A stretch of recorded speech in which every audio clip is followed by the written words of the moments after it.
жайдарман сүйер қауым, жастар жалын еткен дода. Сыбайлас жемқорлыққа қарсы өткізіліп отырған жайдарман сайысына қош келдіңіздер.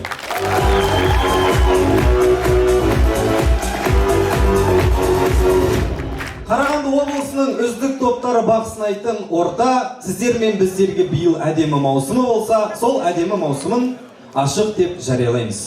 Барша жанарды жаулаған жайдарман ашық.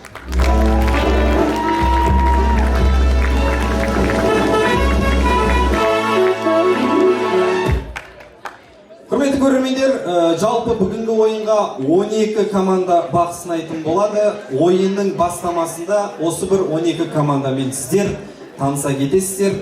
Ал енді құрметті көрермендер, дәл сол 12 топқа өздерінің қазылығын жүргізетін қазылар алқасымен сіздерді таныстыра кетейін.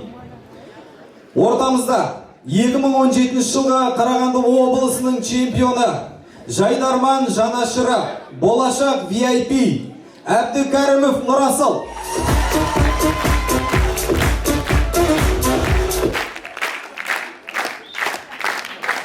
Қазақстан КВН одағының вице-президенті, Қарағанды облысы балалар мен жасөспірімдер ұйымының директоры Жомарт Сүлейменұлы.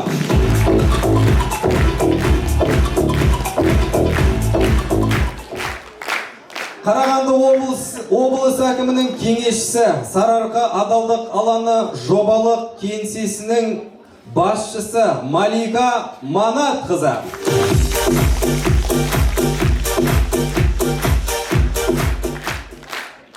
Дәл осы 12 командаға, дәл осы үш жан өздерінің қазылығын жүргізетін болады. Ендеше құрметті көрермендер, көп уақыт созбай бүгінгі ойынымызды бастайық. Сахнада Қарағанды қаласы Темір жол колледжі. Жақында ғана өткен Темір жол колледжі студент лайф колледж студенттер арасында өткен жайдарман іріктеу ойындарында жеңімпаз болған команда дәл бүгінгі сахнада. Ұлы дала темір жолшылары. Қарсы алыңыздар. Құрметті көрермендер, біздің әзіл локомотив ауа райы қолайсыздығына байланысты 1 сағатқа кешігуде. Оған дейін біздің команда атынан бір ән.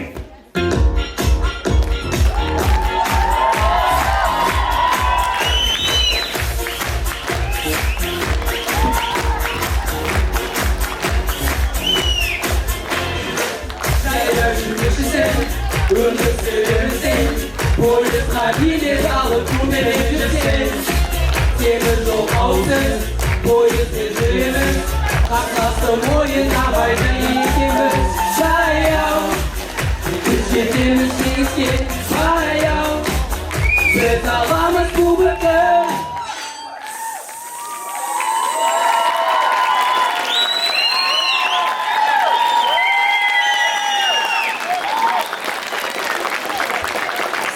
Станциясынан Достық үй станциясына келіп қалдық. Пастер жинаңдар!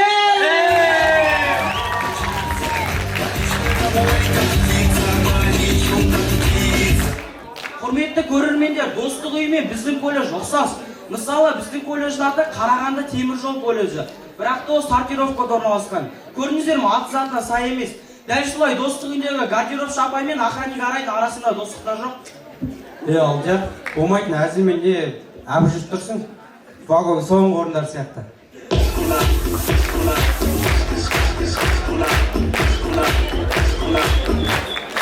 Жұрттен, бүгін бізге осы ойында шектен шығып ойнау керек. Кәдімгідей шекарадан шығу керек. Мысалы, біздің тілмен түсіндіргенде плацкарттың екінші этажында адамдардың аяғы шығып тұрады ғой, сол сияқты шығу керек. Әзіл локомотиві шектен шығу керек. Жігіттер, шеттен шығамыз деп, главное, рельстан шығып кетіп. Ал олай болса, кімге посадочный керек, дайын болыңыздар. Әзіл локомотиві Достық үйінде.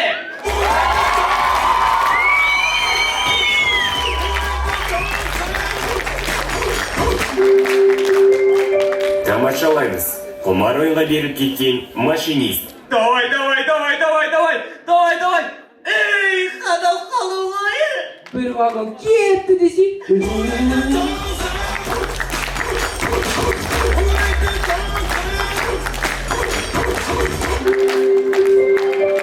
Сонымен көреміз, екі путеистің оқиғасы. Рамазан, ана жақта деген вагон деген шетел походу шәуілдірге кетіп барады.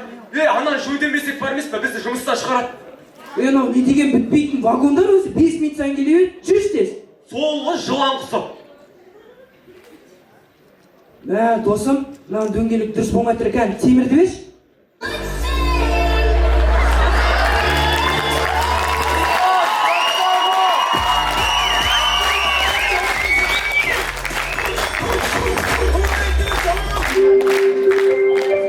Сонымен көреміз. Крик фильмі біздің нұсқада. Да, досым, я сол, мен ана шыққам, шаршап тұрмын. Пыстық беш барма, қаш шай? Жүрді ма, не болды? Ойбай, мына түріне поезд басып кеткен ба?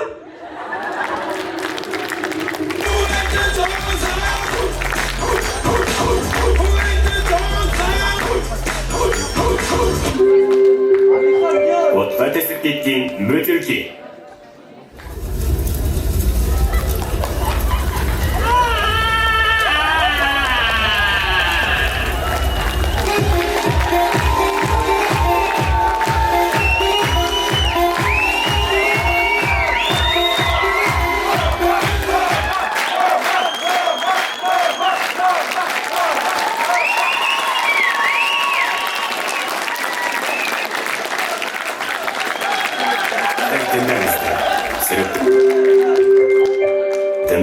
Тыңдаңыздар. Сұрыптау станциясынан Достық үйі станциясына арналған 5 минуттық үзілісіміз аяқталды. Достар, біздің пойыздың ары қарай жүрмейтінін жүретін оны Адыл Қазылар шешеді. Бірақ та біздің мәңгі бақи пойызбен жүргіміз келеді. Рахмет, іріктеу ойын чемпиондары.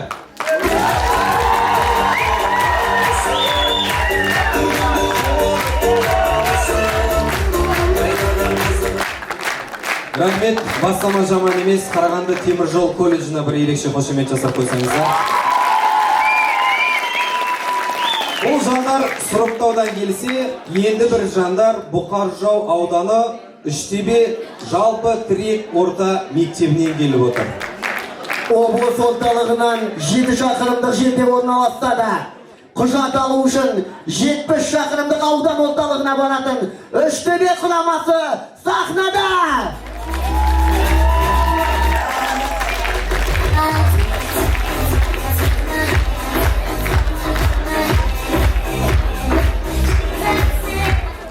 Сәрсенбінің сәтті күнінде сахнада Голливуд! Қарағанды! Сәлем! Артыңыздаршы, бізді көрермендер Голливудтан келді деп ойлап тұрған шығар. Үштөбеден келгенімізді айтайық та? Қайдағы Үштөбе? Біз ваще еңдістен келіп тұрып қой. Вот неге осылай қателесе береді? Үштөбе десең қай жер деп тұрады да, Энгіш десең деп шығатындарын айтам да. Үштөбеде тұрып, мынау сияқтылардың өзі Үштөбе деп білмейді. Қаншама жыл Энгіштен.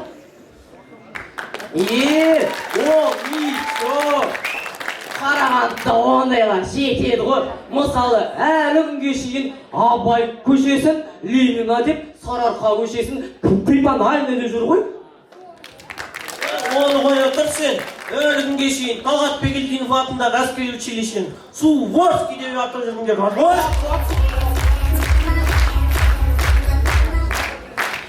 Үштөбе туралы айтайық та? Не бар өзі Үштөбеде? Таптым. Бізде просто баня бар. Қумаш, баня Қарағандыда да жетеді ғой. Айтшы оны, Қарағандыдан келіп біздің баняға түсіп жүр олар. Не позвольте, дұрысында? Үштөбеде банядан басқа айтатын проблема жоқ па? Бізде тритон бар. Сол тритон бастығы айтты, егер Голливуд жеңсе, Қазылар алқасына черепица атам деді ғой. Классно, нормально. Черепица снес. Взятка предлагать нормально, взятка предлагать писнер, ма. Бүгінгі ойынның тақырыбы жемқорлыққа қарсы ойын ғой. Сендердің Қазылар алқасына пара ұсынып тұрғандарың не? Ендеше, пара алуды да, беруді де білмейтін Үштөбеліктер, біз бастаймыз!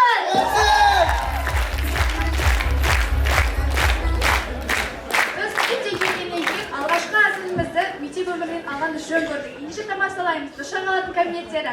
Еммесен. Манна. Комиссия келген кездегі басқа мұғалімдердің кабинеттері. Ей, психолог сен бар, комиссияға шай дайында. Комиссия келген кездегі дұшан қалатын кабинеттері.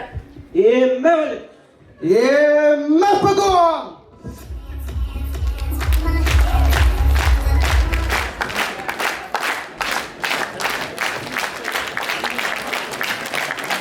Біз әзіріміз ауылға бюджеттен қаржының бөлдігі.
Пара етіп ұсынатын ақшалар түрмеде ұстан қалай болар екен, көрейік. 500 теңге, 1000 теңге бергендір мұнда. Эх, шіркін десеш, қаншама студенттің сабағын шешіп, қаншама адамды очередсіз өткізіп, қаншама адамға справка жасап бердіңдер ғой.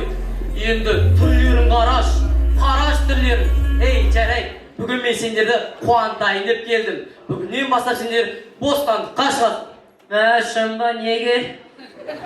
Сендер даже пара ретінде осыны өзі ұят қой. Сені даже гаишник алмайды. Сен екеуің не шырнеп тұрсыңдар? Қорықпаңдар, 1-2 жылдың ішінде параның бәрі кетіп қалады. Сонан кейін сендер бостандыққа шығасыңдар.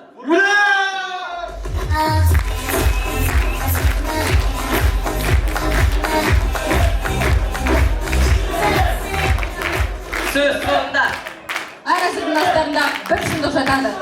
Ертел ашқан жемқорлықпен күресуді өзіңнен баста. Өз-өзіңді сыйласаң, жат бойынан түнілер деген. Сіздермен болған өзін-өзі сыйлайтын Голливуд жайдарман тобы. Рахмет!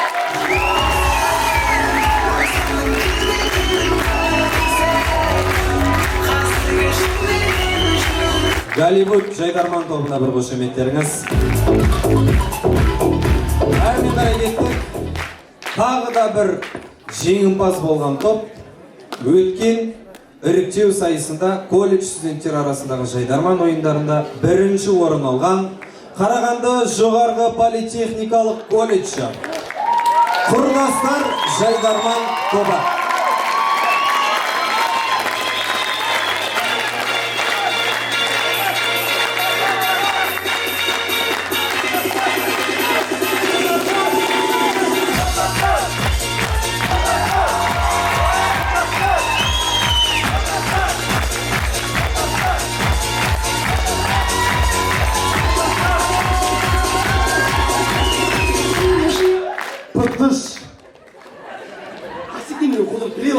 Достық үйіне кеп достарын тауып алдым.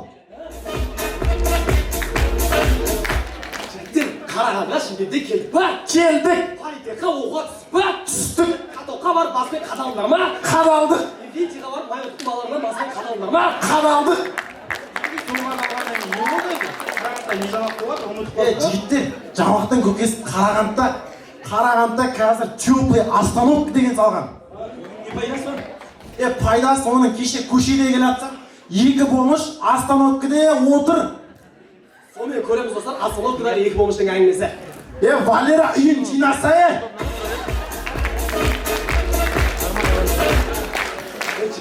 Бүгін ойын тақырыбы қандай өзі? Жемқорлық. Не ол жемқорлық деген? Жемқорлық деген былай ғой, короче. Жем деген сөз студенттерге берілетін стипендия. Қорлық деген Мукановадағы общагада жатқан біздер.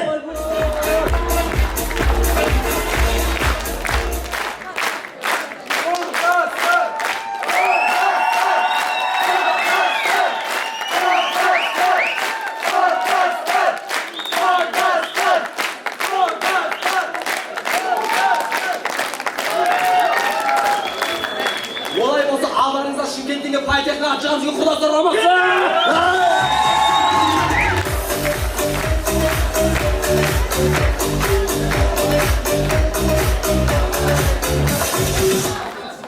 Сонымен достар, тамашалайық 5-8 сериалы Мұхановадағы общагада. Шарыдай өт, неден өлген ашылы өлген ойнау.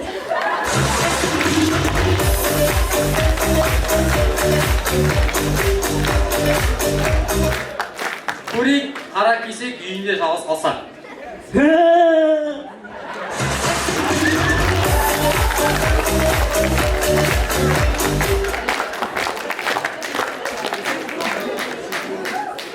Сонымен достар, тамашалайық санасы сәрбеші жетімдер үйінде.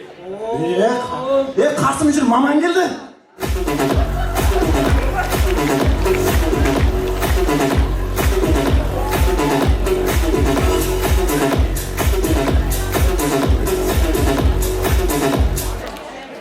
Көрейік, әр ер балан басында болған жағдай.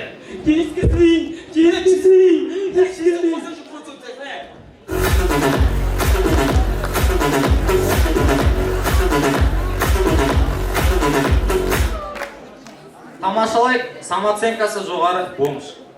Қымбат освещение воздуха сеуға сұрсын.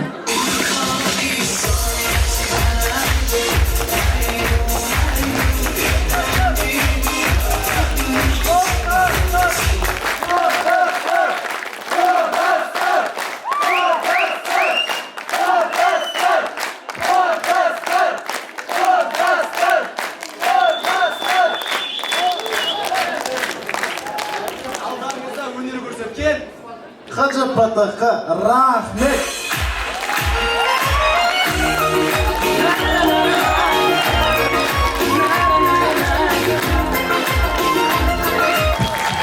Дәл осы топпен құрдастар деген атаумен 2018 жылы облысымыздың чемпионы болған азаматымыз ортамызға келіп отыр. Думан Жасланұлы бір ерекше қошемет сотаңыздар. Белгілі асаба.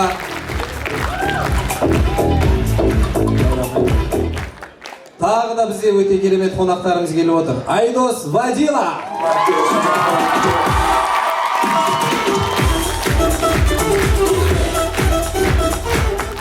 Осынау облысымыздың намысын республикалық деңгейде қорғап, әлі күнге дейін осы Жайдарманның жанашыры болып жүрген азаматымыз, біздің ағамыз, ардагер жайдарманшы деп айтайық десек, әлі қимай жүрміз. Заңғар Әбілжанов.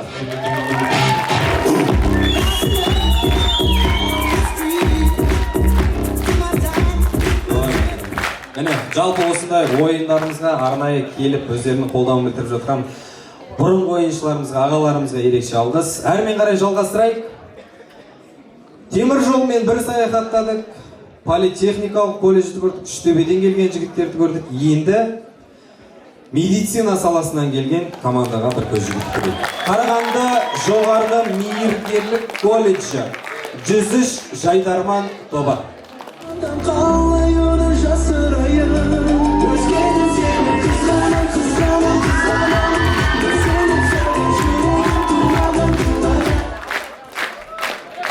Жаңа Қазақстан, құрметті жоғарыда отырған ағалар, маскамызды шешейік, бізге жарқын болашақ керек.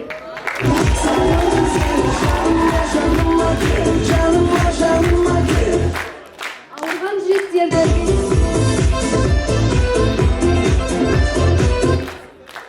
жүректерді емдейтін ақ халатты абзал жандар келіп қалды. Қайырлы кеш, Қарағанды!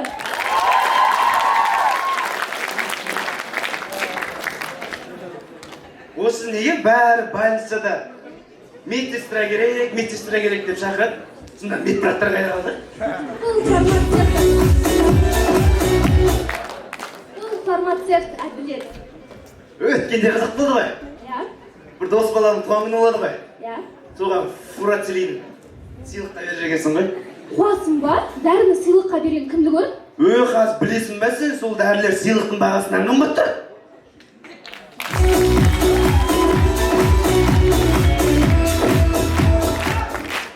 Дариға, міне, Бұл қалай? дұрыс, бұл ойында қалатын ойнау керек. Бұл урок Арнұр. Яғни бұл мамандықта кішкене ұятты нәрселер болғаннан кейін түп нұсқасын айтпаймыз. Қайдағы ұят? Немене ұят айтып отырсыңдар? Біз медицина саласында жүргеннен бізге ұялуға болмайды. Мысалы естеріңде ме? 800 сынып оқып жүрген кезде биология сабағында 56 бетті аш деп күлетін едік қой. Сол кезде сол 56 сурет, қазір біз сол 56 сурет емдейміз, сол 56 суретті.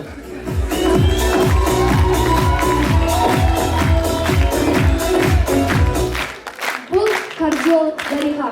Жігіттер, қыздар, жүректен шыққан ән тыңдайсыздар ма? Иә.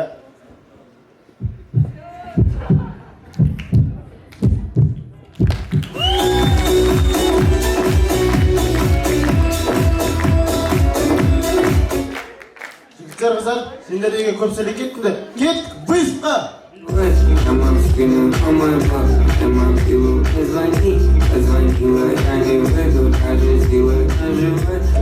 Сонымен көреміз. Моргтағы санасыз охранник. Симулет тұрсайшы.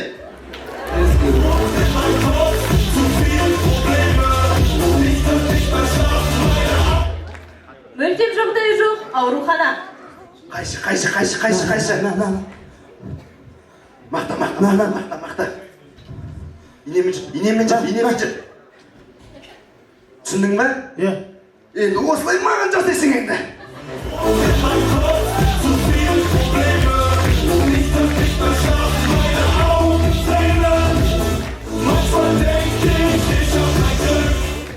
Мектепке дәрігер келіп қалса, тура осындай жағдай болады. Балалар, мектепке дәрігер келіпті. Олар шыға тұрыңдаршы, қыздар қалсын.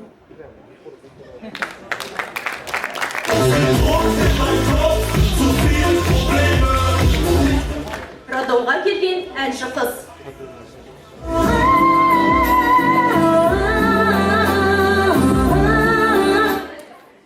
Брат, бастаймыз ба?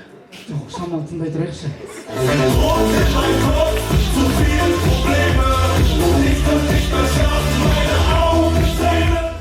Көреміз, сабақта. Қыздар, енді сендер шыға тұрыңдар, олар қалсын. Бұл не оқып кетті башы? Бұл рефрен!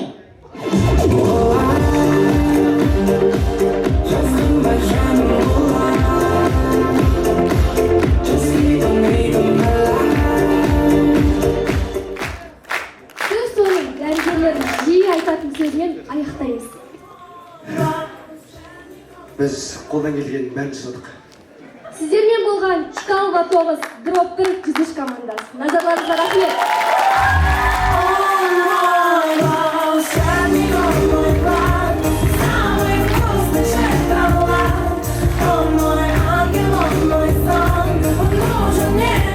Бәрекелді, жүзіш Жайдарман тобына тағы да бір рет қошеметтеріңіз. Орта толып жатыр, тағы бір мәрте қонақтарымызбен таныстыра кетейік. Қазіргі таңда белгілі кәсіпкер бұрын осы Жайдарманды ұйымдастырғаннан бұрын осы Жайдарманда өзіндік ойынын ойнап дамытқан. Кезінде жастар Жайдарман тобында ойнап еді. Одан кейін Қарағанды жастар құрамасы болған. Әбілмажитов Әлім.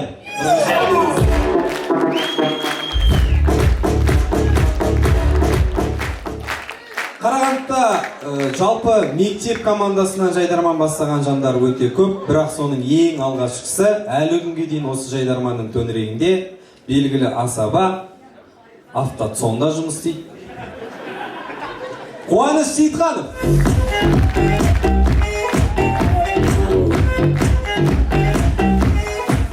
Бүгін енді осы бір біздің қонақ ағаларымыздың алдында мега жұлдыз. Шетел той аралайтын азаматтардың бірі. Арнайы қонақ болып келіп отырған белгілі шоумен Айбат Аппаков. Николес!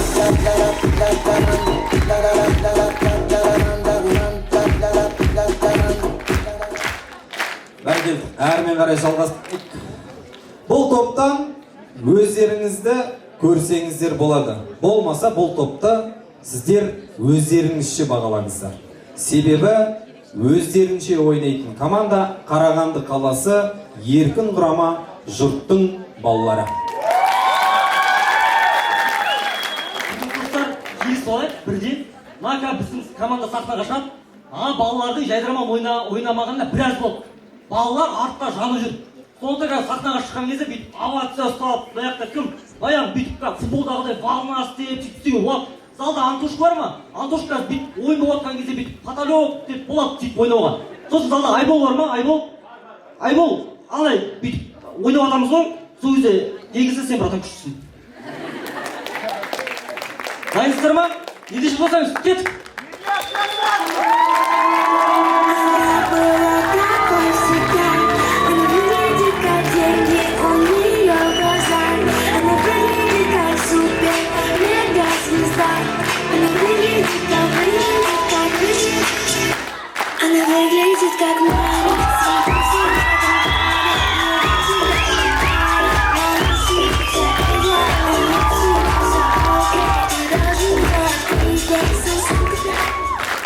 Команданың аты кім жұрттың балалары деп қойған? Мен. Неменеге жұрттың балалары? Мен Ғасыр мен Мадинаның баласы ғой. Ғасыр мен Мадинаның баласы деп қою онда.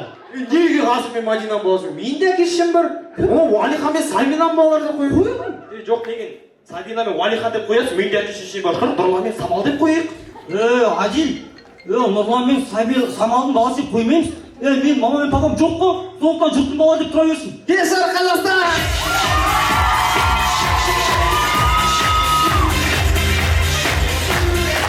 Кім біздің қарсыласымыз? Жемқорлық. Шанс жоқ жігіттер. Неге? Отырмыз бүгін. Неге? Баязет. Жемқорлық, Ж. Қандай алфавиттің нешінші әріпі? Білмеймін. Міне, сен уже білмейсің, бірдендер уже отырып жатыр. Көрдің ба? Қара, мен жемқорлықпын, мынау біз. Мән, шок болды. Баязет, келісуге болады сен. Жоқ, Баязет келіспеймін. Емес. Келіспеймін, Баязет неге? Келсін. Міне, құрметті көрермендер, көрдіңіздер ма? Осындайлардың кесірінен жемқорлық бізді әрдайым отады. На колени, быстрее. Отыр. Қайтала мен артынан. Қайтала. Біз бүгін жемқорлықты отамыз. Себебі Қазылар алқасының құрамында жемқорлық дегенді істеу, уақ деп құс қоятын. Біздің екінші анамызға айналып кеткен. Малика ханым, отыр. Малика ханым, тұр. Отыр. Отырғанда орындықта отыр. Орындықта отыр.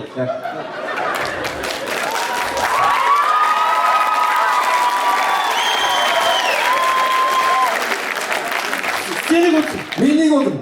Тұр. Айт. Кесір Қазақстан!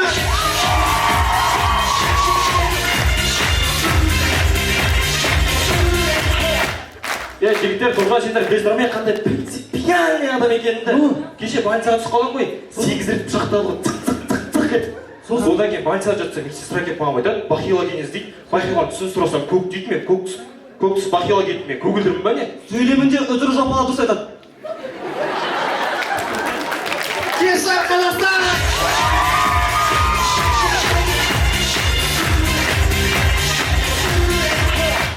Жігіттер сөйлемнен мән мағынасы әңгіме айтып кеттіңдер.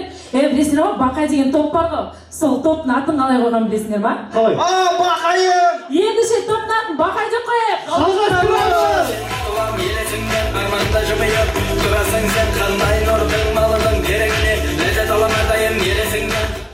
Тағы да қайырлы кеш достар. Сонымен тамашалаймыз. Қара кесекке қатты ұқсағысы келіп жүрген қойлар. Мынан қара. Не ол? Қураған гүл батып кетеді.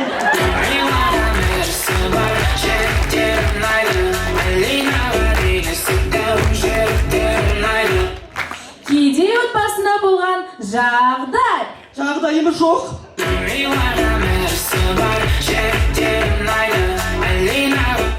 Достар, жалғастырамыз. Өз эмоциясын шығару білмейтін жігіт қызымен көшеде. Байзет, біз бірге бола алмаймыз. Сайтаналар неге? Мен Дамирді жақсы көремін. Қарқысасын Дамир!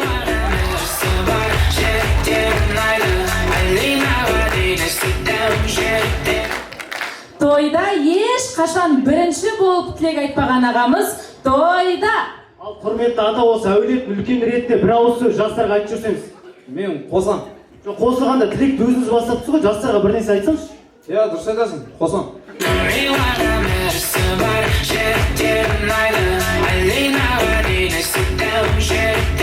Жалғастырамыз достар, қызбен таныса алмайтын жігіт көшеде. Кешіріңіз қарындас. Тыңдап тұрмын. Көз моншағың қолындағы, көз моншағың үзіліп тұр. Ей қарындас көздерің Тамаша.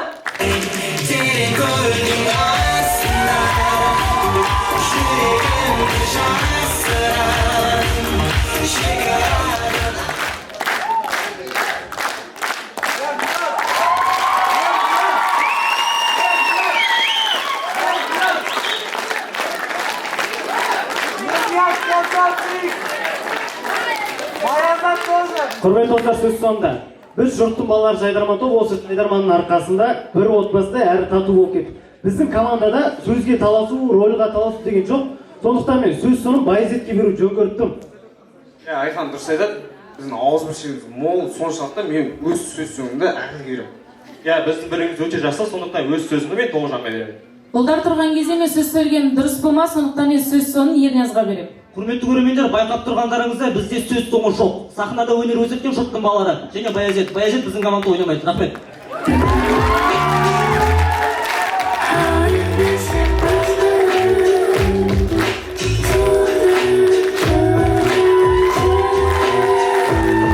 Қалай түсініп жатсыз ба? Қиын болып жатқан жоқ па сіздерге? Мен өзім түсінбей алып жатырмын бұл команданы. Бір қошемет жасап қойыңыздаршы.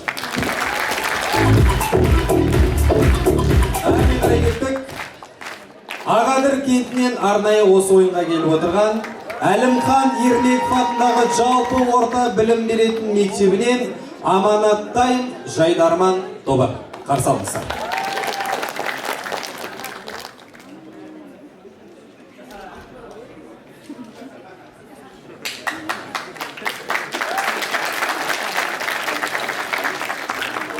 Спортзал жоқ.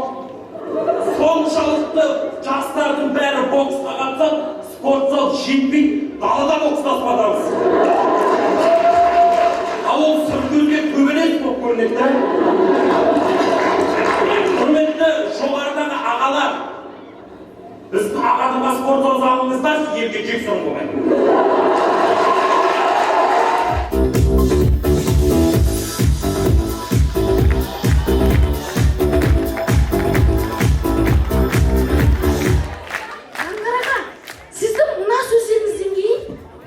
Ағадырда бокс үйірмесі ашылды.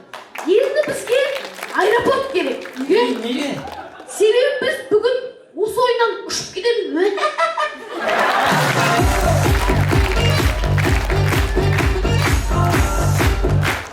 Қарағанды, ассалаумағалейкум. Бекарыс, сен неге сөздің артын жеп қоя бересің? Дұрыс қой, бүгінгі тақырып жемқорлыққа жол жоқ. Құрметті көрермендер, сіздер бізді мектеп оқушылары деп жемқорлықтың не екенін білмей ойлап отырған шығарсыздар. Біздің мектепте жемқорлыққа ұқсайтын заттар бар. Ауадан саз болған кезде мектепте еден жуушы тәтенің таныстары екінші айтқысы келеді. Бұл үшін жемқорлық па? Иә. Мектепте пирожки сатып алып, досым бір рет істейін деп 3-4 рет істейді. Бұл үшін жемқорлық па? Иә. Біз сабақты қанша жерден жақсы айтып тұрсақ та, апай жақсы деп бізге 3 қояды. Бақырдан 2 балымыз жеп қояды. Бұл біз үшін жемқорлық па? Иә. Бірақ өзімізден бар сабақ оқымайды.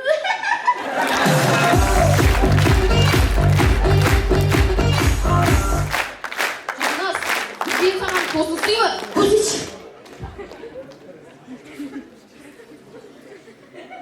О, Малика ханым.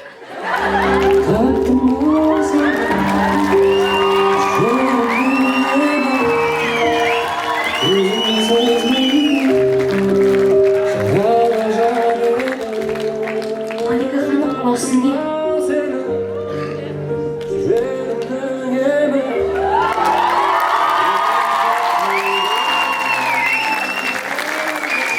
Жауған бір шоколадты аласың ғой деймін, әйтпесе екі МРП-дан асып кетіп жоқ қой. Ойбай, пара болып кетеді. Малика ханым, сізге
Құрметті көрермендер, біз темекі тартпаймыз, біз домбыра тартамыз. Біз насыбай атпаймыз, біз асық атамыз. Біз пара бермейміз, біз пара алмаймыз. Құрметті жоғарыда отырған аға әпкелер, егер сіздер адал болсаңыздар, біз де адал болып өсеміз.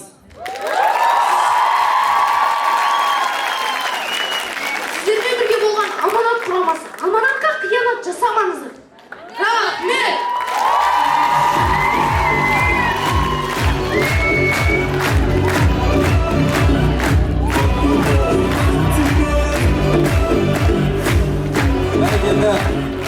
Үлкен рахмет, арнайы Ағадыр кентінен келіп отырған осы бір мектеп оқушыларына ерекше қошемет жасатқаныңыздар.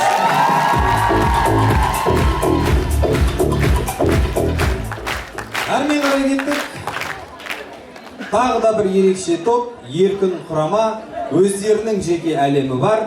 Ендеше сахнада Хет-трик командасы.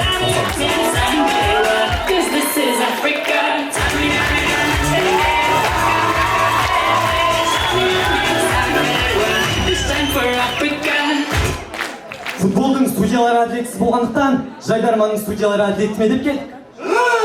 Қайырлы кеш.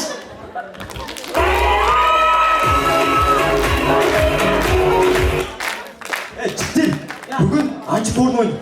Бүгін жемқорлық деген сөзді айтуға болмайды. Болмайды. Сол сөзді футбол деп ауыстырайық. Ауыстырайық, давай. Біз футболист. Жоқ, футболист емес, футболист.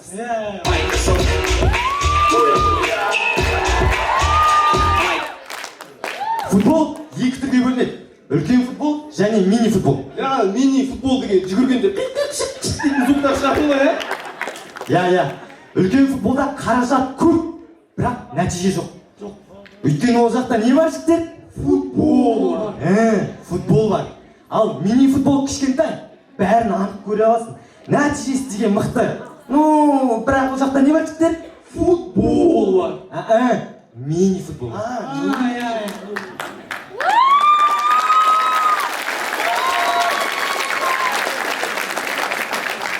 Футболды дамыту үшін достар, двордың футболынан бастау керек. Міне, Азиз, міне. Өйткені ол жақта не футбол жоқ, не футбол жоқ. Ол жақта бараттан таспен қоршап қояды, немесе доп болмаса баклажкамен ойнай салады. Еще сол баклажкаға су құйып алатын ше. Өз дворда бір-ақ балада доп болады, и то оны кешкі сағат 7-де мама шақырып ала береді. Жігіттер, мен футболдың системасына сенбеймін. Құрметті көрермендер, байқап тұрсыздар ма? Біз футбол деп жемқорлықты айтып жатырмыз. Жемқорлық олар жейді жігіттер.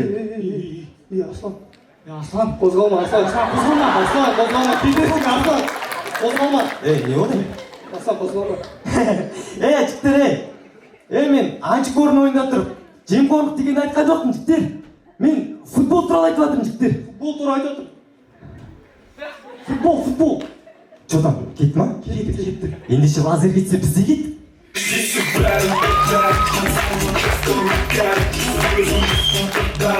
Әлеміне дегенше ойынымыз басталды, таяқ жерге тасталды. Жаңа ғана өте қауіпті шабуылдың куәгері болдық. Бірақ біздің футболшылар дер кезінде қорғанысқа қайтып үлгерген болатын. Барлығымыз білеміз, сайлау жақындап келе жатыр. Сол сайлауды бала кезіміздегідей сайласақ қалай болады? Есен Елукин или Асхат Аймағамбетов? Асхат Аймағамбетов. Асхат Аймағамбетов? Келесі партия.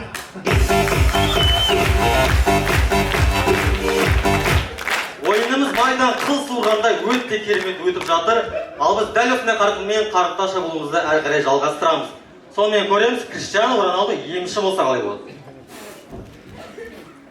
Сүй.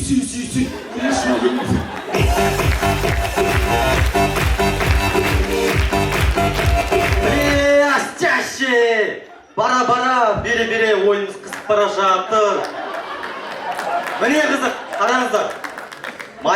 Серхио Рамос майқұдықта. Серхио, кеттік. Қайда? Рамосқа. Давай.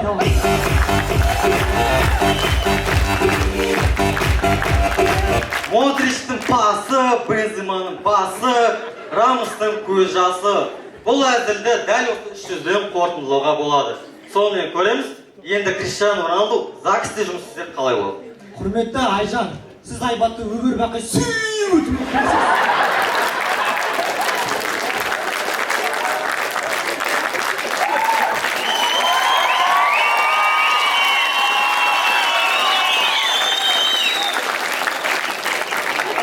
Келсін. Құрметті Айбат, сіз Айжанды өмір бақи сүйіп өтіп Келсін. онда сүйсін.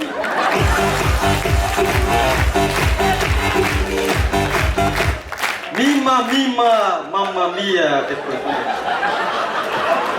Сонымен көреміз, президенттер де саунаға барады екен. Президент мырза, таңдаңыз. Ей, таңдаған несі? Ұялмайсың ба? Ұялман, смело, бәрі, любой опытный таңдаған. Опытный ма? Онда сен білім министрі боласың.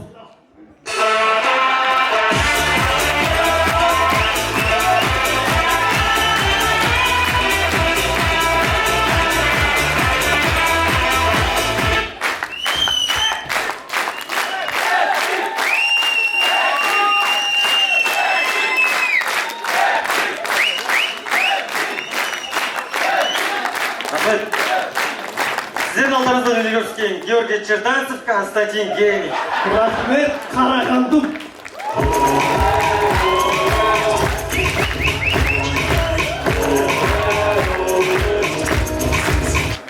Бұл балалар расымен де футболдан үміт болмағаннан кейін футболдың әзілдерімен жайдарманға оралды. Сондықтан да бір қол соғып қошемет жасап қояйық.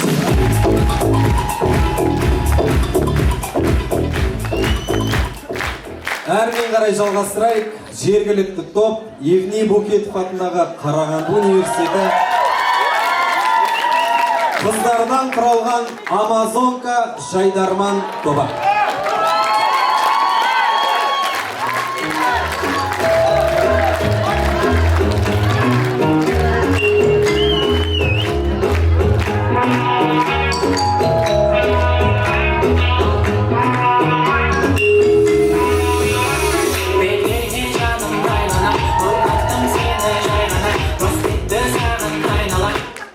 Достық үйінен Букетов көрпе деген.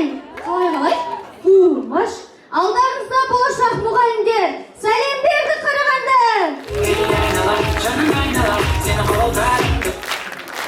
Қарағанды сәлем беретіндей қайнатаң беді? Таныс болыңыздар. Бұл Құралай. Құралай атасының тәрбиесінде өскен. Сондықтан ол үнемі мәсі киіп жүреді. Ішкі қалтасында шақшасы бар. Ақшаға карт ойнайды. Жігіттермен танысқанда әуелі есін емес, әпшу сұрайды.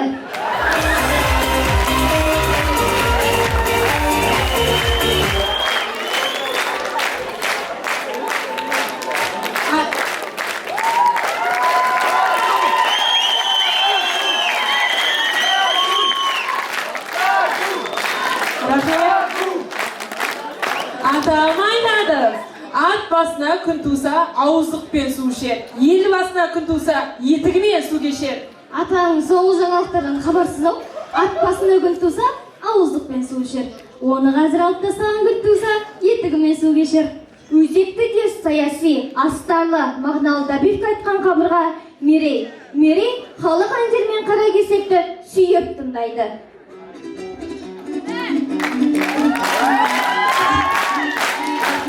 Аяқпағым сенен артығын таппадым, саған берген сертімді ай ешкімге таппадым. Аяқпағым өзіңсің, ұзағы іздеп таппадым, сен жаным жүрегімнің ең түбіне сақтадым.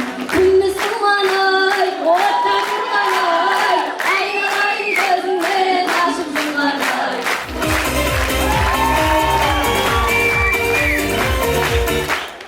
Дәу еркектің қабырғасына жаратылған жан Гүлден. Гүлден бастауыш мұғалімі. Ол өзінің болашақ жарына сабақ беріп жүр. Қыздар, кеше Артур сабақ оқымай келіпті. Ұрсып анасын мектепке шақыртып. Енеме ұрсып тастағансың ғой. Сабақ оқымасын, рэп оқыса болды емес пе?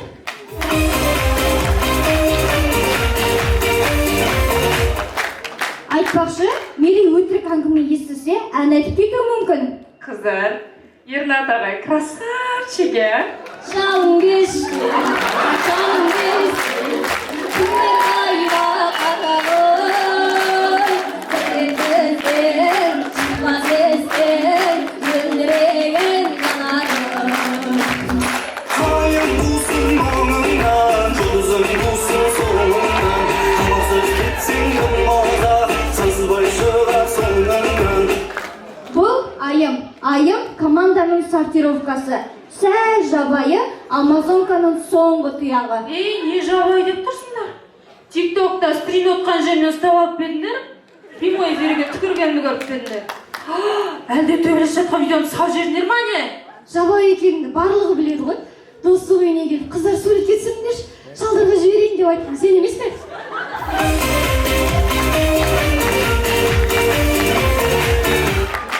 Атамай таныдым. Қарағандыда тұңғыш болып Аппақ Байжан көмір тапқан. Қазақтың тұңғыш ғарышкері Тоқтар Әубәкіров дүниеге келген. Тұңғыш қыздар командасы Жайдарманда чемпион атанған. Қалай, олар тұңғыш емес, олар бірінші.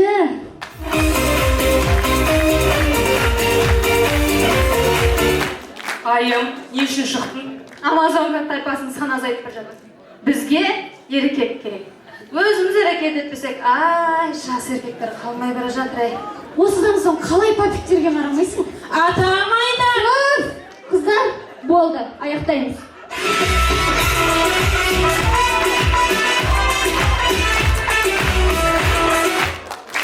Расталған мәліметтерге сүйенетін болсақ, сыбайлас жемқорлыққа қарсы орган 30 қаңтар күні 7 облыстың ауыл шаруашылық субсидия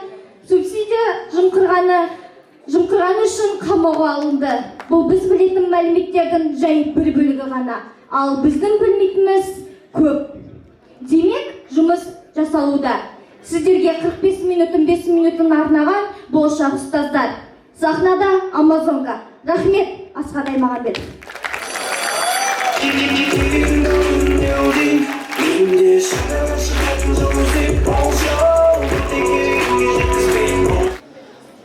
Қазақстан Республикасы сыбайлас жемқорлыққа қарсы іс-қимыл агенттігінің Қарағанды облысы бойынша ақпараттық топ бар. Сол топ мүшесі Аркадий Нәбиұлы келіп отыр. Бір қосып қошемет жасап қойыңыздар.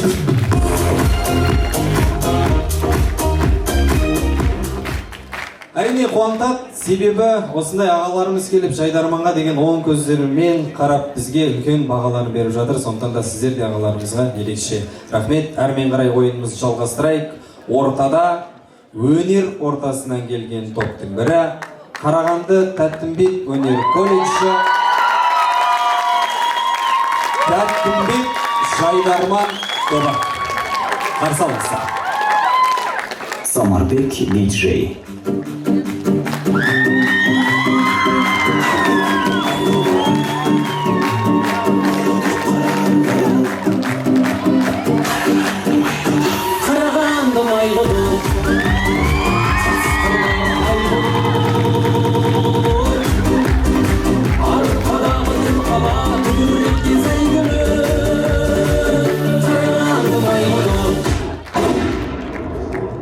Ей, Жайдарман! Ей, әдемі маусым! Мына менің естуім бойынша, Қарағандының қыздары жаман әдемі екен. Кешкісін автобуста келе жатсам, бір фигурасы әдемі қыз маған қарай келе жатыр. Жаңағы қыздың кәдімгідей көзқарасы бөлек, фигурасы да бөлек. Жаңағы қыз маған қарай келе жатыр. Автобустың ішінде мен оған бара жатырмын, ол маған келе жатыр. Бір кезде қолындағы сумкасы құлады. Кинодағыдай көтердік. Көзқарасымен алыстық. Ол маған қарап тұр, мен оған қарап тұрмын. Бір қарасам, қолында онай карточкасы бар екен. Мынау Айдос Падил емес пе? Азы ойдың ба да? Не пәле Айдос Падил, секунд оқып кеткен ба?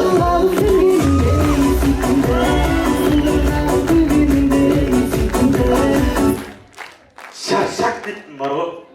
Жай ма сенікі? Қарыз деген мынадан, зайым деген бәле ол, зайымымды шығар. Сен оған қалай кіріп кетіп жүрсің? В общем, бұлай ғой, зайым екеуміз ойнап жүреміз, короче. Не ойнайсыңдар? Сулиф ойнаймыз ғой, короче, зайым екеуміз ше. Сосын? Біріншісінде ұтам, екіншісінде ұтылам, үшіншісінде ниче, төртіншісінде ұтылып қалам ғой, короче. Сен сонда бұл әңгімемен не айтқың келіп тұр? Сулиф ойнамасаңдар жігіттер.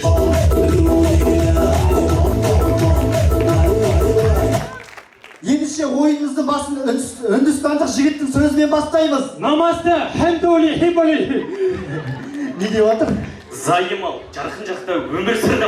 Саған билігінің айтып қайтпен, сені көтеріп алсын қайтпен, осыны бәрінен әттен сөзінің қалай жүрсің қайтпен. Дағы да қайырлы кеш, құрметті достар. Сонымен тамашалаймыз. Ш әріпіне тілі келмейтін кондуктор автобуста. Дайындаламыз, келесі остановка Сығыз.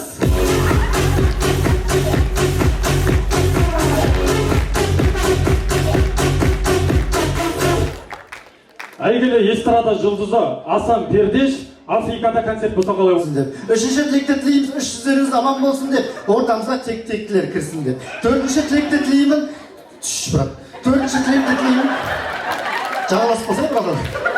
Тілекке шақырам ма? Сөзі. Төртінші тілекті тілеймін, төрт тияғын тен басқан тұлпарлар тек жиендеріңіз мүлсін деп. Бесінші тілекті тілеймін, балдарыңыз беспен оқысын деп. Алтыншы тілекті тілеймін, алталашықты мақтамыстар, ұл қыздарыңыз дүниеге келсін деп. Жетінші тілекті тілеймін, жетесіз болмай ұл қызын, жет атасын білсін деп. Сегізінші тілекті тілеймін, 8-ші наурыз күні тек аналарыңыз күлсін деп. Тоғызыншы тілекті тілеймін, 9-ші мамыр күні Бауыржан Момышұлдай әрқайсыларыңыздың әулеттеріңізге бір батыр ұл дүниеге келсін деп. 10-ші тілекті тілеймін.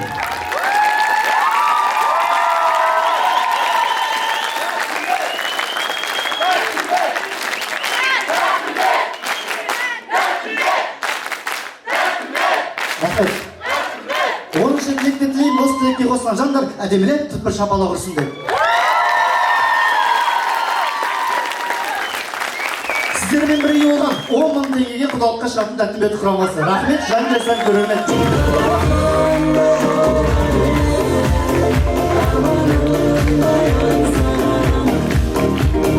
Енді біздің ортамызда тағы да бір ерекше қонақтарымыз отыр, бір таныстыра кетейін. Сыбайлас жемқорлықтың алдын алу ақпараттық топ мүшесі Жұмабек Бейбіт ағамыз келіп отыр, бір қошемет соқтайыншы. Дәл сол Бейбіт ағамыздың қасына 2016 жылғы Қарағанды облысының чемпиондары жастар жайдарман тобынан Еркін, Талғатбек, Нұрлана бір қосылмыз.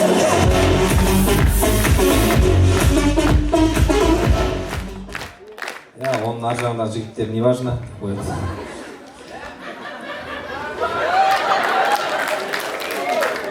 Әрмен қарай жалғастырайық дегенсің ба? Ойна айтам. Біздің ортамызда тағы бір ерекше жан келіп отыр. Жаңарқа құрамасы.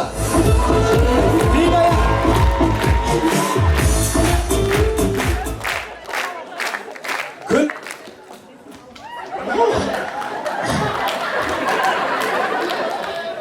Я капитан. Ернұр Абылтаев мырза, мен осы команданың жетекшісі болам. Бұл команда алдыңғы жылы Қарағанды әкімінің кубогында бірінші орынды алған, бас жүлдені алмаған. Одан кейін финалда Қызылойға отырған, бас жүлдені алмаған. Енді осы ойында бас жүлдені алсақ деп сізге кішігірім былай келсек қалай қарайсыз? Мынау мәне. Жоқ, бүгін сыбайлас жемқорлыққа қарсы ойын ғой, ондай дегенде ғой. Тем более антикордан адамдар отырған шеке.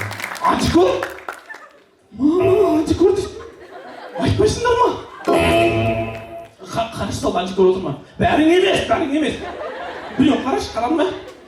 Отыр, анда жатыр. Мен өзі капитанды алдына ғана мама. Кетші.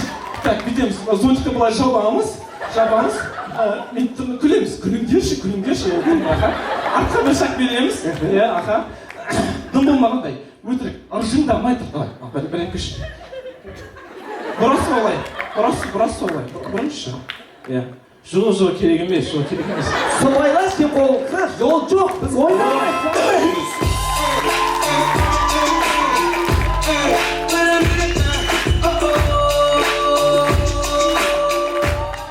Команда, бүгін сыбайлас жемқорлыққа қарсы жайдарман ойыны қай жерде өтіп жатыр?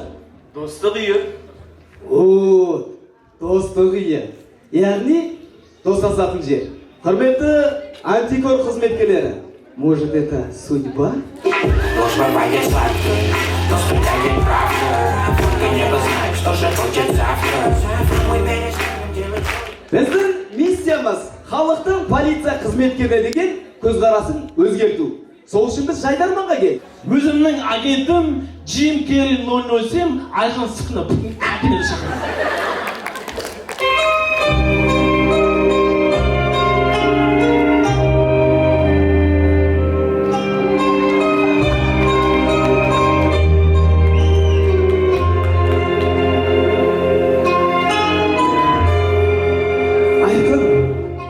Жекермен Ернат қалай екен? Дом Карьон, когда я был молод. Чекелини, антикорре. Айқын, дауысың неге қарылып тұр? Түбі. Ау? Түбі. Түсінбедім. Тұмаумын дейді. Тұмау ма? Айқын, осы Жайдарманның серкелерінің қылмыстың ерекшелігі неде? Олар взносқа, КВН ойнау үшін взносқа ақша алады екен. Олар КВН-ға бір гол қалғанда КВН болады деп айтады екен.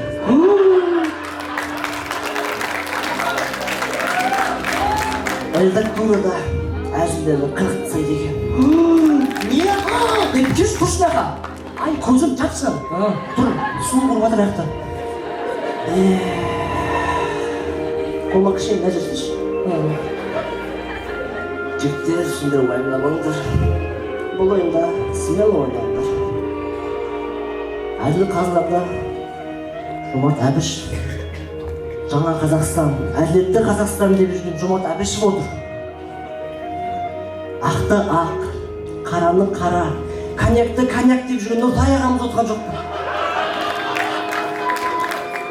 Және де Қазақстан Республикасы Ішкі істер министрлігі сыбайлас жемқорлыққа қарсы Мадина ханым қайда? Мадина ханым? Малика ханым жоқ екен. Рахмет. Жігіттер, кеттім мен. Қайда? Антикор тексеріп қайтайын.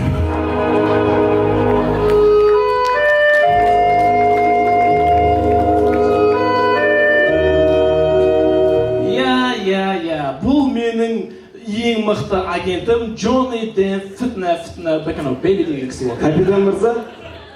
Капитан мырза, Айқын командадан кетті. Ендеше бүгіннен бастап сіздің оң қолыңыз мен боламын. Оң қолым болам дейсің бе? Не дейсің? Оң қолым? Сен оның оң қолы болма? Сен оның оң қолымен не істейтінін білмейсің ғой.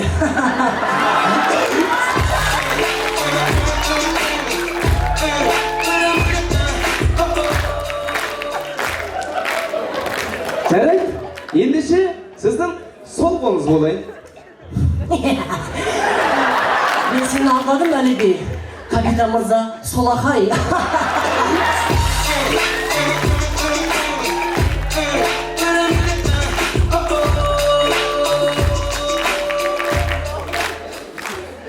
Мама, команда ағақу, сағақу, ыржың-тыржың әзілдер емес, өзіміздің шақ-пуқ-тақ-пуқ деген әзілдер ойнау керек. Мысал үшін, сендердің командаларыңда басқалар айтады, КВШ әзіл ойнай алмайды дейді. Оны дәлелдеу үшін әлі бе, залдағы кез келген адамнан хабарлаш, әзіл, любой. Қазір? Хабарлаңдаш, хабарла. Әзілге айналамыз, екеуің бара беріңдер, үшеуің барыңдар. Мысалы, ормандағы оқиға. Ойбай, онда айтқан жоқсыз. Жарайды, олай болса көреміз, ормандағы оқиға, содан кейін курсанттар академияда қыздар сабақ оқып отыр.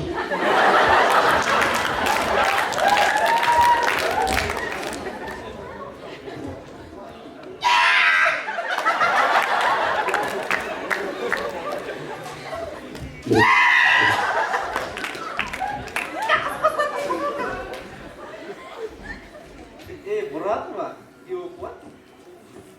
Again?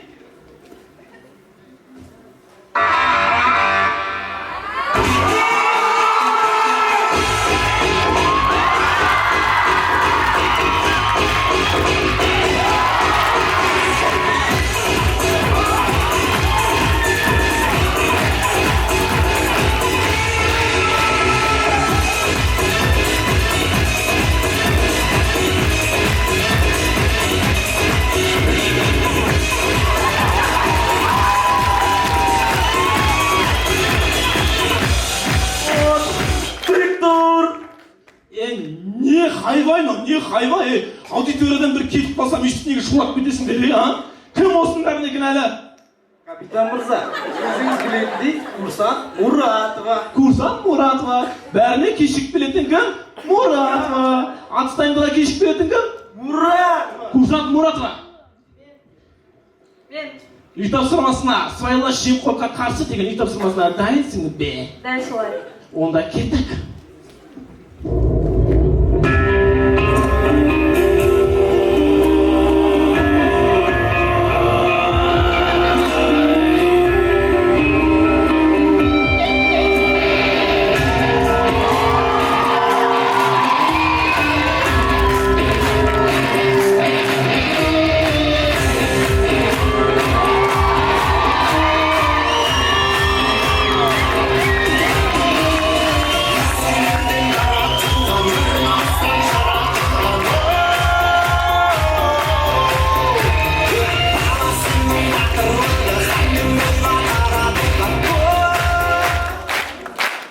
Достар, полиция қызметінде міндет, абырой, ерлік деген сөз бар.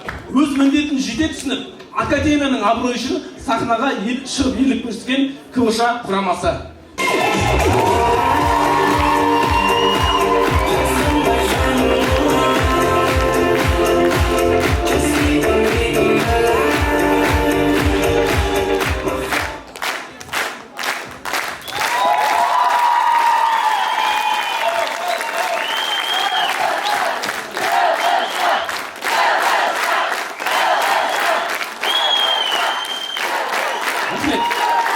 Құрметті достар, негізінде мына біз полиция қызметкерлері көбісі анандай мынандай дейді.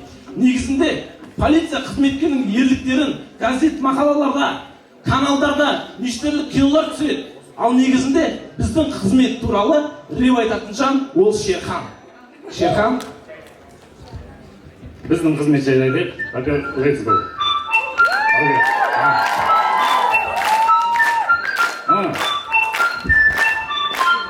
Утром рано проснулся, ММС шок. Умылся и побрился на новый станок. Отгладил форму, одевая их вперед. Топи в УВД, старый наряд счет. Опять на расход, принимаем мой наряд. Хабура ПМ в магазине посети подряд. МВД в стиле патриотическом. 4 года отучился на юридическом. Не воздух в голове, а юрист. Образованный, собран по нас, кстати, полный, экипированный. Быстрый как ягуар, не как черепахи. Другой просто производитель. В натуре шумахер. С байланыстан пошерде деген жоқ. Дежурный на связи, күнде шок, перевод. Байкал голоса, голос не оп. На выезд селектер, поступил в звонок, друг посол. Всегда наготов, вместе выездом, выезд. Хотели везде чисто, плотно, жигитером, годный, был пиздный гол. Широта широтный, вы, слуги народа, халық алдында қызмет. Санамда шақ сөз, абыройы міндет. Көз алда айналуда, халықтың тауқыметі. Замемлекіміз бәрін, 28 тең шегімен.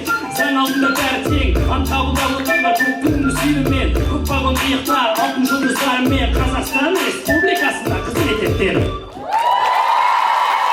Сіздермен бірге болған болашақ генералдар Қарағанды Академиясы КВШ. Рахмет. Адамның талабы бары, дүние қуса қаралы жаны. Мейірімділік, құны жоқ байлық, дейді адамның саналылары. Қарағанды Академиясы КВШ құрамасына.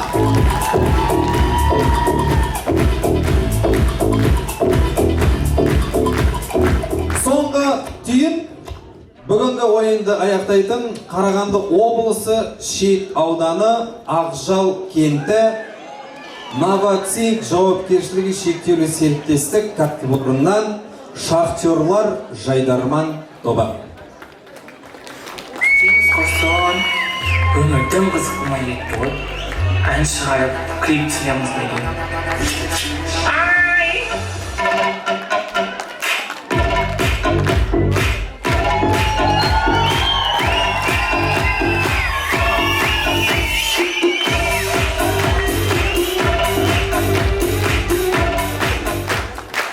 Қап-қараңғы жердің астынан жап-жарық Қарағандыға кеп қалды. Қайырлы кеш, Қарағанды!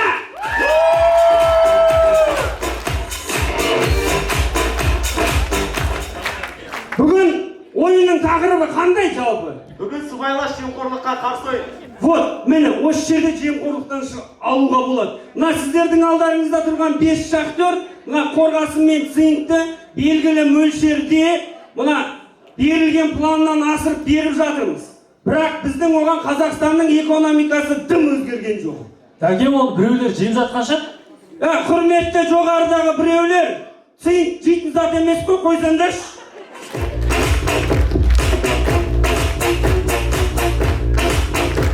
Мына жігіттермен қалып тұрмында жұмыс істеудің орнына мына жерде демалып жүрміз ғой. Ол кімнің арқасы білесіңдер ма? Анау тұрған Ерекеңнің арқасы. Ана Ерекеңе қараңдаршы.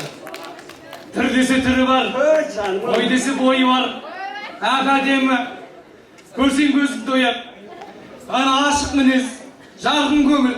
Әділет жай тұрмай тартып жібересің ғой, мен что-то басқа шақта кіріп бара жатқан сияқтымын.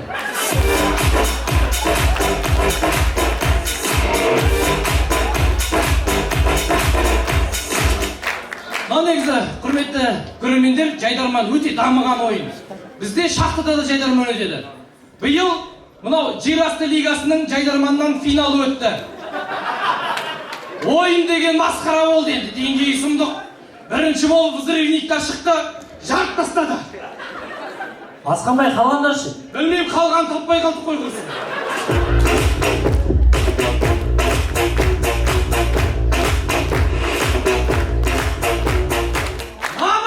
Дұрыс болып отқан жоқ мынау. Қалай дұрыс болып отқан жоқ, жайдарманға келдік қой не? Ей, анау кішкентай кілең көрдің ғой командалар. Кілең кішкентай ұсақ түйек ботқа екілермен ойнатып қоңырсын.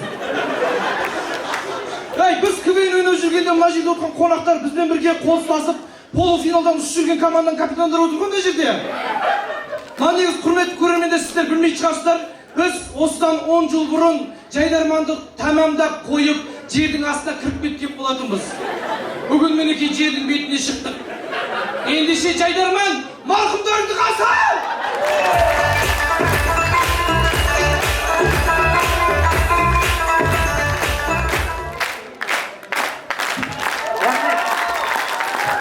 Рахмет, жер астында болған оқиға.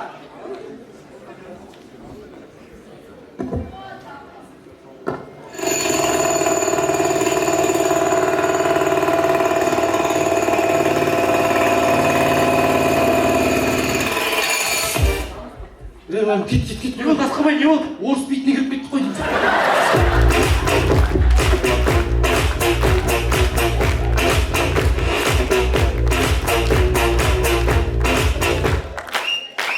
Сонымен көрейік, жер астында өзінің танысын көріп қалған жігіт.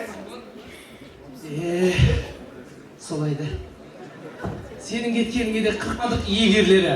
Айта кететін болсақ, мінекей Диас, бұл взрывник. Шахтыда жаңа нені өзі жарады жаңа.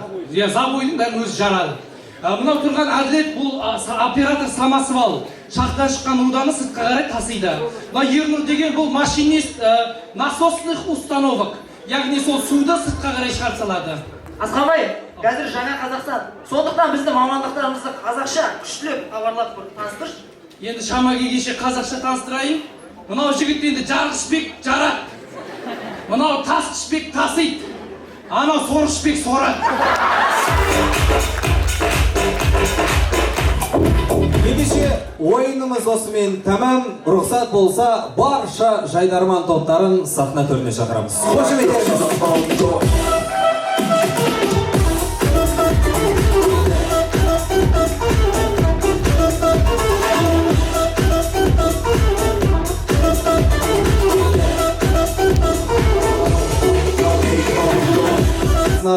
Әрине бірінші, екінші, үшінші орынды және осы ойынның ішінен үздік ойыншыны анықтайтын боламыз. Құрметті көрермендер, 40-ына шыдады, 41-не де шыдап, соңғы марапат рәсіміне дейін болып кетсеңіздер, арнайы сіздерден сұраймыз.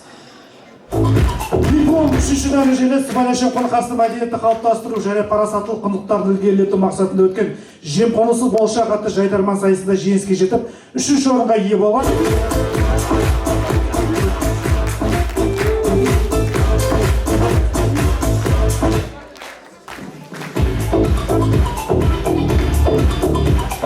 Екінші орын хет-трик.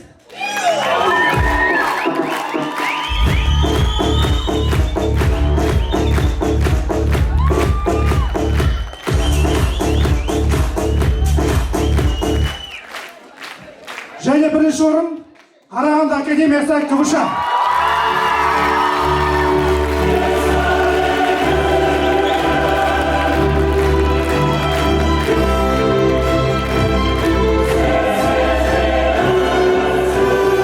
Сыбайлас жемқорлыққа қарсы өткізілген мәдениетті қалыптастыру және парасаттылық құндылықты ілгерілету мақсатында өткен жемқорлық болашақ атты жайдарман сайысына жеңімпаз болған КВШ құрамасы марапатталды.